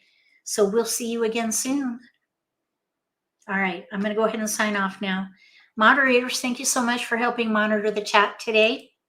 And for those of you who are with us during the live stream, thank you for your interaction, your engagement. I appreciate it so much. If you're watching the repost, thank you for watching my videos. If you like this video, give me a thumbs up. If you haven't subscribed to my channel, consider subscribing. Click the little gray bell if you do. That way you'll get notification for when I post new videos, and you won't miss an opportunity to learn a new strategy or pick up an insight to the game that could give you an advantage at the table. Between now and the next video, may all your picks be keepers.